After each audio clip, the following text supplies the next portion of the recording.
नमस्कार, मी विकास कांबळे.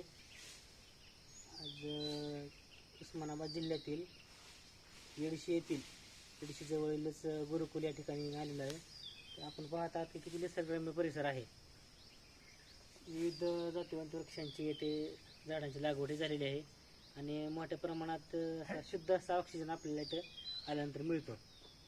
त्यानंतर इथल्या आचार्यांना मी आल्यानंतर इथलं कामकाज पाहणारे जाधव सर त्यांना भेटलो. त्यांना बोलून बरं वाटलं.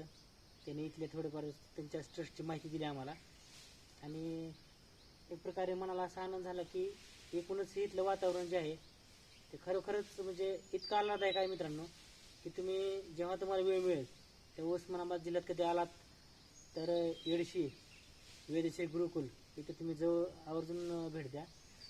हा इथून इथला प्रवेशद्वार दरवाजा इथून येडशीपासून साधारण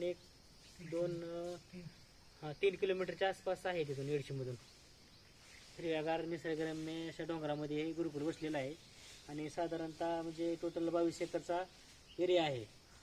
तर जाधव सर एरिया इथला टोटल आपण जे बिल्डिंग आहे ती किती एकरातली? 2.5 एकरातली टोटल बिल्डिंग आहे. तर याच्यामध्ये इथं गवती चहा, त्यानंतर विविध औषधी सतत इथे बनवले जातात आणि खूप सारा स्कोप आहे. ॲग्रिकल्चर डिपार्टमेंटने या स्थळास भेट द्यावी, इथला अभ्यास करावा, इथल्या वनौषधी, इथल्या डोंगरातील वनस्पती, विविध प्रजाती यांचा अभ्यास आपल्या परदेशी पर्यटकांना देखील होईल आणि इतकं स्कोप मिळवण्याचे ठिकाण आहे. आणि आमचं बालपण गेलं अक्षरशः गुरुकुलमध्ये येऊन.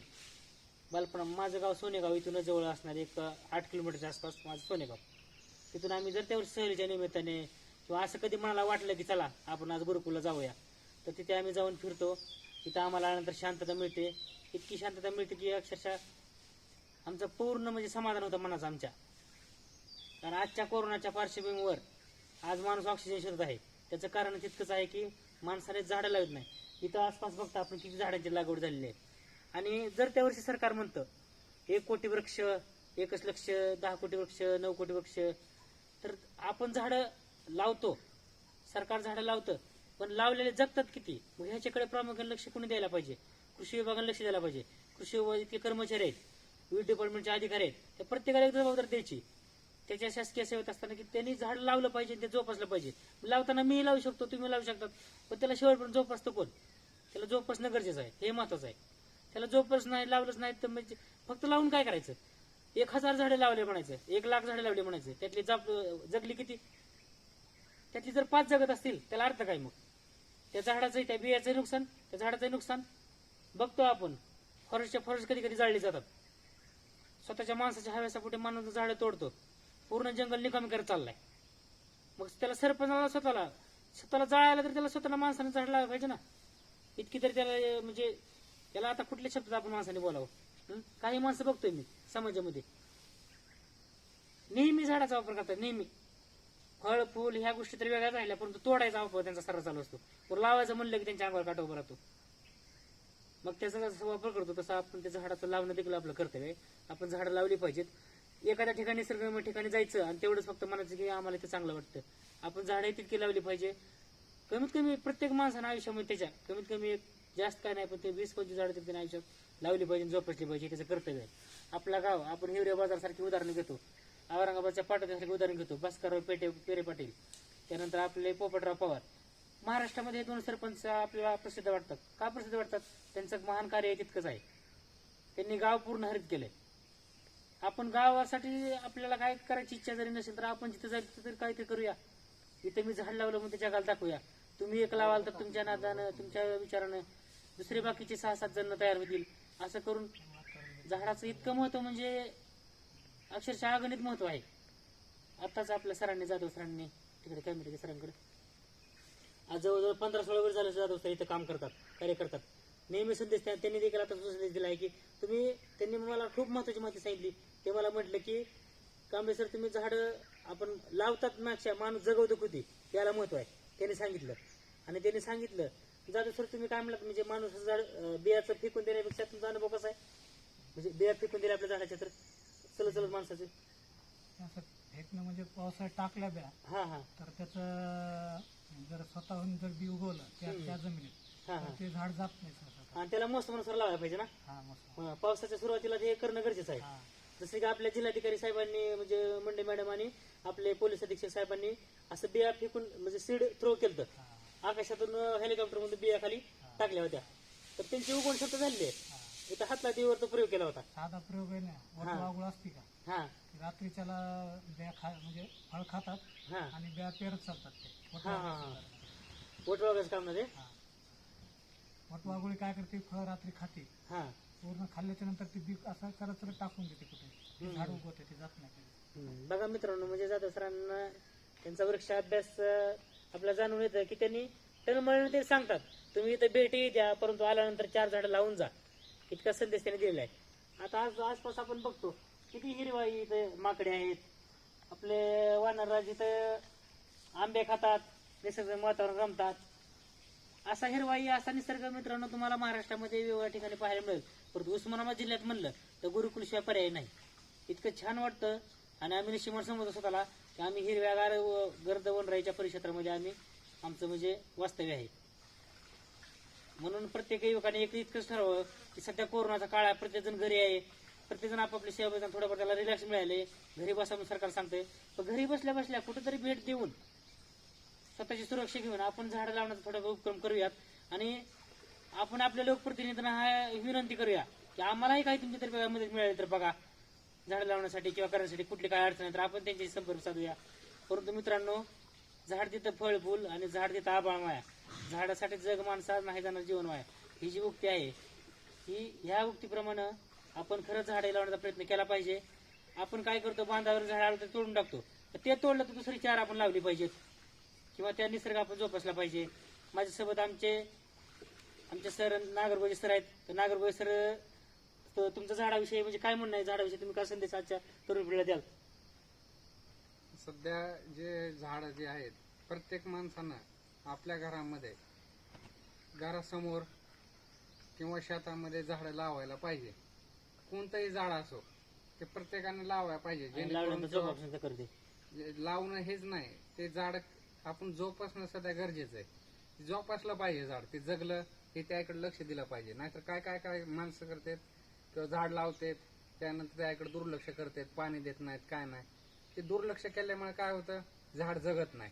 मग ते काय करायला पाहिजे, आपण त्याकडे लक्ष द्यायचं, झाड जगवायचं.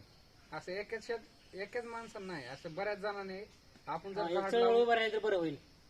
एक चळवळ उभं राहिली पाहिजे झाडं लावण्याची. प्रत्येकानं काय करायचं, आपल्या घरासमोर किंवा आपल्या शेतामध्ये झाड लावावी, जेणेकरून की आपल्या सध्या काय ऑक्सिजनची कमतरता कमी भासलेली आहे महाराष्ट्रामध्ये, जेणेकरून म्हणजे महाराष्ट्र असो भारतामध्ये, जेणेकरून किंवा आता कोरोनाचं सध्याचं वातावरण आहे, ऑक्सिजनची कमतरता म्हणजे बेड सध्या मिळाला तर सध्या. त्याच्यामुळे काय करा, आपण जर झाडं हे लावली तर आपल्या घरासमोर किंवा आपल्या शेतामध्ये ऑक्सिजनचे प्रमाण जास्त प्रमाणात वाढेल. किती अवघड आहे सर, आपल्याला हवा सुद्धा विकत घ्यायची वेळ आलेली आहे. त्यासाठी प्रत्येकानं काय करणे, आपल्या घरासमोर किंवा शेतामध्ये झाड लावावं हे मी सांगू इच्छितो. ठीक आहे, धन्यवाद मित्रांनो. मग असा संकल्प करूया आपण झाडे लावण्याचा आणि झाडाच्या सावलीत थोडंसं आपण राहिल्यासारखं त्याच्याप्रती आपण उपकृत होण्याचा प्रयत्न करूया.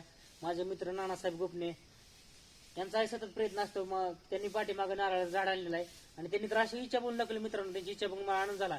ते म्हणले की आपण सोनेगावमध्ये नारळ झाड लावण्याचा प्रयत्न करूया, प्रत्येक नागरिकांना बोलवून हे करून. म्हणजे त्यांच्या प्रयत्नातून असं दिसून आलं की त्यांनी गाव सुद्धा हरित करण्याचा निर्णय घेतलाय. मग अशा प्रकारे आमचे मित्र नानासाहेब गोपने यांचा देखील संकल्प चांगला आहे. तर होईल तितकं नानासाहेबांच्या प्रयत्नाला आपण यश देऊया आणि त्यांना सहकार्य करून आपलं गाव देखील हरित करूया. आणि नानासाहेब गोपने सदैव झाडाप्रती हे सदैव ऋण भावना व्यक्त करतात. माझ्या कुठल्याही प्रयत्नात त्यांची सतत दाद असते. माझे वर्गमित्र आहेत, आमचे भाऊसाहेब माळवतकर असतील, गणेश गादेकर असतील, परमेश्वर आवळ असतील, आमचे नागरगोजे सर असतील, त्यानंतर अविनाश जाधवर असतील, गोविंद गोपने, आमचा जो टोटल क्लासमेट परिवार आहे त्या क्लासमेट परिवारामध्ये आम्ही प्रत्येकाने ठरवलंय की आता झाडाची मोहीम हाती घ्यायची आणि शक्य होईल तितकं कुठलंही झाड असं ना त्याला आम्ही जोपासू, त्याला आठवड्यातून एकदा आमच्या वेळेनुसार आम्ही पाणी घालू, त्याला जोपासू. पाठीमागं मी देखील प्रयत्न केला होता मित्रांनो, परंतु माझा एकट्याचा प्रयत्न असं ठरला. मी झाड लावलं आणि काही गावातून शेतकरी आले, त्यांनी त्यांच्या शेळ्यांनी पूर्ण झाडे खाऊन टाकली. इकडे माझी ड्युटी कृषी चालू होती. त्याच्यामुळं आता वनराईला का माझी एकच विनंती आहे आपल्या उस्मानाबादच्या कृषी विभागाला आणि वन विभागाला की तुम्ही आम्हाला जाळी द्या. मी जाळी घेऊ शकतो, माझ्यापर्यंत मी 10-5 जाळ्या घेऊ शकतो, परंतु माझी इच्छा आहे प्रत्येक डोंगर हिरवा करण्याची. मग एकदा का फळझाड आलं, आंबा असू द्या, चिकू असू द्या, जेही झाड असेल, एकदा का ते संपूर्ण त्याला कंपाऊंड असलं की त्याला ते त्या बिचाऱ्या मुख्य प्राण्याला पण बोलू शकत नाही की शेळीनं खाल्लं वगैरे काय केलं. आपलं जर दुरच नसलं तर काय चाललं वन विभागाला एखादी जाळी द्यायला. 100-150 जाळ्या इतर इकडे खर्च बाकीचा त्यांचा वेगळा होतो. भरमसाठ पगार असतात नोकरदाराला सगळ्या गोष्टीला, वन विभागाला, कृषी विभागाला. तर त्यातल्या पगारातून त्यांनी थोडाफार तरी हिस्सा द्यावा. मी देखील आमच्या पगारातून हिस्साही करून मी आता झाडाचा प्रयत्न करणार आहे. आपणही प्रत्येकाने आणि लोकप्रतिनिधी सगळ्यात महत्वाचे म्हणजे त्यांची साथ असेल तर सगळ्या गोष्टी होतात. मग हे गुरुकुल असू द्या किंवा आपले असू द्या, इथंही वेगवेगळे प्रयोग राबवा वाटतात. पण तो जाधव सरांनी सांगितलं की आम्हाला मदत पाहिजे म्हणजे कुठल्याही गोष्टीची कशी, किंवा तुम्ही स्वतः इथं राबवा. त्यांनी आम्हाला फार प्रेरणा दिली. ते म्हणले की सर तुम्ही इथं येऊन राबवा, तुम्ही नर्सरी करा, आमचा त्याला पाठिंबा राहील. म्हणजे इतकं मग एकटा माणूस कुठं करू शकतो. जाधव सरांसारख्या अशा पवित्र विचारधारेच्या माणसांना आपण मदत केली पाहिजे. त्यांचा गुरुकुल हा शब्दाचा इतका प्राचीन आहे मित्रांनो की या शब्दामध्येच किती जाण आहे बघा. म्हणजे गुरुकुल ज्या जुने म्हणजे आपण बघतो गुरुकुलात जाऊन शिकणं. इथं जाधव सर इथं चीनचे, अमेरिकेचे विद्यार्थी होते ना पाठीमागे, नेपाळचे विद्यार्थी होते. ते किती वर्षापूर्वी एक साधारण 10-15 वर्षाखाली किती त्यांची संख्या होती इथं? 4-5 होते का, सगळीकडेच होते मध्य प्रदेश. बरोबर. आणि आता इथल्या विद्यार्थ्यांची काय प्रगती आहे बाहेर देशामध्ये? बाहेर देशामध्ये संस्कृत शिकवतात ना लंडनला यायला. बरं बघा मित्रांनो, लंडन सारख्या ठिकाणी ते संस्कृत शिकवतात. इथून त्यांनी स्वयंशिस्त पाळून सगळ्या गोष्टीचा म्हणजे अभ्यास करून अशा ठिकाणी आपण अशा गोष्टी पण दुर्लक्ष राहतो. परंतु आपण हे फक्त बोलणंच नाही मित्रांनो, तर आता आपण गोष्टीला काही करणं पाहिजे. आता खरी गरज झाली, पाठीमागे चुका झाल्या. आता हा ऑक्सिजन, आता ही सावली, आता ही ऊन, आता हा वारा आपल्या मिळून झटावा लागेल. मी का करू? माझा शेजारी डोंगर आहे, लावणार लावतील, वन विभाग लावेल. तुमचं माणूस म्हणून काय ते कर्तव्य आहे ना. तुम्ही जायचं आता 4 बिया फेकून जा ना त्या डोंगरामध्ये, मिळाल्या वेळेस त्याला पाणी घाला, या गोष्टी करा. पावसाच्या पाण्यावर ते येतीलच. कमीत कमी आम्ही इथं लावलं. काही उस्मानाबादला काही वृक्ष मी बघितले. ती आमची संस्था आहे वनरक्षित पर्यावरण हित वनरक्षित फाउंडेशन, मुक्काम पोस्ट गोंदवले खुर्द, तालुका मान, जिल्हा सातारा. त्या कार्यकारी संचालक मंडळामध्ये मी आहे. आणि त्या संस्थेमधला रोहित बनसोडे. मित्रांनो, बहीण आणि भाऊ इतकं आतूट नातं तिथलं मला पवित्र पाहायला मिळालं की त्या दोघांनी वनराई उभा केली. वनराई उभा त्यांच्या हाताला फोड आले अक्षरशः. मग नंतर त्यांना काही संस्थांनी मदत केलेली आहे. आपण या गुरुकुल संस्थेला कुठलाही मनामध्ये कुठलाही पक्षभेद मतभेद न ठेवता या गुरुकुलमध्ये तुम्हाला जितकं काही चांगलं समोर गोष्टी करता येतील त्या गोष्टी करण्याला जाधव सरांचा प्रतिसाद आहे. आमचं गुरुकुल जसेच हसवण्याचा प्रयत्न करा, आमच्या गुरुकुल जसेच हरित करण्याचा प्रयत्न करा असं त्यांचा मानस आहे. तर त्यांच्या या प्रयत्नाला आपण यश देऊया. आणि इतकं बोलून मी माझे 4 हरित शब्द संपवतो. जय जवान जय किसान.